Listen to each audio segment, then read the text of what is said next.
Hello everyone! Yeah, here's again Judith And Tatjana at the very last major figure skating event this season, the ISU World Figure Skating Championships in Montreal, Canada. Yes, we made it all the way to the end and the big highlight comes last. And we're ready. I'm really excited since I arrived here in Montreal. I'm really in the mood and yeah, I'm really ready. Let's get it started. Yeah, so will be exciting because now we have all the top teams coming together, and the pairs is starting, and the reigning world champions are back that missed the Grand Prix. They were at 4 continents, and but it will be an exciting battle. I think for me this is the most open competition. The pairs, I think there are like 6-7 pairs who could all take any medal. Yeah. It's very, very exciting. Of course, you mentioned the reigning world champions from Japan, Riko Miura Kihara. Right. And but they're not the total favorites. I think on paper the favorites might be Diana Stavati-Duda and Maxime Deschamps, who also have the highest season's best that they earned also at home in Canada. So at the first time the home advantage worked for them very well. Yeah, and they are from here, from Montreal. Maxime is from Montreal. They train in Montreal, so it's really on their home turf, and they will feel all the love and support from the audience, and it will be so great if they do well here at home. And with Diana, everybody knows her story, and we will talk say something more about that later. And it's yeah, It will would be cool. It would be a perfect moment for them. I'm a little bit nervous for them that maybe the nurse will kill them. I don't know. I mean, because we all know that they both also want it so much. And yeah, so that might be the opportunity. I think when they're clean, they're the favorites. But if mistakes sneak in, there are other contenders. The Grand Prix final champions come to my mind. Yes, Miniki, Minerva has Nikita Volodin from Germany. They had a disappointment at Europeans, and so they are really eager to make up for that. Exactly, and yeah, they showed that they can beat all the other top teams, even with minor mistakes at the Grand Prix final. So definitely medal contenders, as well as the 2 Italian teams that are here. It was like not even clear who would represent Italy here because they have 3 very strong teams. They picked the reigning world bronze medalists from last season, Sara Conti and Nicola Macci. Who were also second to the Grand Prix final. Yes, exactly. And they have the highest season's best of the 3 Italian teams. So that was actually probably the reason why this team was picked over the Italian champions, Rebecca Gherardi, Filippo Ambrosini.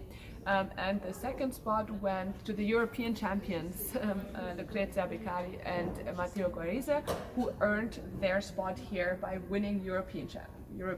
Yeah. Then we have the Georgians, Yes. of course, Anastasia Metelkina and Luca Berolava. They won the junior world title, but they were not skating the best in the free. So also they will be eager to do much better here. And if they skate clean, they are also very strong contenders because they have very strong elements and Yes. also good programs. Exactly. So yeah, I think these 6 teams are the main contenders. Also, we can mention maybe Annika Hocke and Robert Kunkel, who won Skate America and are also coming back from Robert's injury. And yeah, they definitely also want to make the top 10 and probably score better than last year. Good. Then it continues with the ladies. The ladies, the women. We have to, the women. I still say ladies. And yeah, they will be the second to skate, also starting their competition on Wednesday. We have 35 ladies, less than men. Yeah, actually. yeah. We'll come to that in a moment. And I think the big favorite here to make it 3 in a row is Kaori Sakamoto. Yes, she is definitely the top favorite here, has the highest season best score of all competitors, and she's been showing strong and consistent performances throughout the season. I think she's unbeaten this season. Yeah, she has straight she won every competition she entered. So she should be very confident coming to Worlds, and yeah, so she is the top contender. But then we have also some others that are looking for the medals here, and maybe even for the gold. I think it's like Curry is the favorite if she stays clean. Also, I want to add to Curry, I spoke to her at Challenge Cup, and she said this year she's so much more relaxed. Last year it was really a pressure for her to win at home, to repeat Japan the title, and this year she feels much more calm. It could work in her favor. So other contenders, definitely Luna Hendricks, who finally won her European title, and maybe also be a little more relaxed due to that. Yeah, and Luna also was second in the Grand Prix final and had solid performances in the solid results in the Grand Prix. So she should be a medal contender. Yeah, she definitely is a medal contender. Monichiba from Japan. Yes. She is really somebody who is rising quickly She's to on the top. rise. Because she wasn't so great in the Grand Prix, but so she was in the final. But then for continents, she won clearly, deservedly, with very strong performances. A beautiful skater as well. And also a medal contender together with Hana Yoshida, who was third at the Grand Prix final, who has a triple axel, not always lands it cleanly, but she always goes for it, she always tries it. And also she also gets a lot of points with her other elements. Like I remember at the Grand Prix final, the triple axel was not clean, but she was super clean on all the rest and had a super high score. Then we have the Americans. Yes. Amber Glenn, the new US champion, and also Isabel Levito, who was fourth at the World Championships last year. Yes, and I remember at the Grand Prix in Espoo, I said, mark my words, Amber Glenn will get a medal at Worlds. I don't know, I had it, and I still feel there's a high chance that she can be like a dark horse. She also has a triple axel. Exactly, and she also builds confidence, and I kind of feel that might be her moment. That would be also very cool. Yeah, because Amber is also one of the older skaters. She's been around for so long. Yeah. She struggled with her confidence. And now this might be her moment. Might be her chance. The Koreans, of course. So Hae Lee was a little off at the beginning of the season, so let's see how she will be doing here and what kind of shape she is. Cheon Kim did well for continents. He was second, so could also rise. Yeah, she could also rise to the opportunity. Also, Yang Yu makes her comeback on the world stage. After also like a slow start of the season, she was good at the Korean Nationals, where she qualified for this event, and she also has a lot of fans, and many supporters will be happy to see her back on the world stage. Right. Then the men. Then we go over to the men, and we have 40 men. It will be a bloodbath in the short program. Yeah, who makes the final, and you cannot afford a mistake. Yes, and I feel we have some surprises. I think there will be some guys missing the three that we don't expect. It has to be like that. But yeah, it will be a bloodbath. A very strong competition overall. Yeah, let's talk about the contenders. Yeah, so of course, so we have the ones with the highest season's best scores. It's Ilya Malinin. He won the Grand Prix final. He landed the quad axel in the short program. He's also the first man ever to land all types of quads in competition, because he also did a quad loop. And check out his social media if you haven't seen it yet. He uploaded a combination of quad toe a sequence quad axel. Yeah, it's just crazy. So, but I mean, skating is not only jumps, and he's been working on the other aspects of his skating as well. But nevertheless, there is very strong competition waiting for him. Yuma Kageyama really coming back from injury. Keeps building the season, and he's just beautiful to watch. He has very great technique. He also brought, I think, in the quad flip. He was. So he's stepping up his content, competition by competition. he took it. He also only steps it up if he feels secure and confident with it, which is, I think, a great strategy for him. And we'll see what he will show here, how many quads he will go for. But it's not only the quads; it's also the overall quality, the skating skills, his the programs. The overall, and when he does these jumps, they also look so effortless. That's really nice. And of course, have Shoma Uro, defending world champion. He didn't win really anything this season except for Japanese nationals. He was second. Second all the time. All the time. He has, especially, I love the free program. He has a very beautiful free program. And there's speculation, nothing is confirmed, he didn't say anything about it, but that this might be his last competition. There's rumors that he might retire after this season. So if so, I would hope for him to continue, but he had a long career, and I would just wish him the very best for this championship, that he can leave with the smile. Yeah, that he will do what he's able to do, so that he lands his elements, performs the way he would like to perform.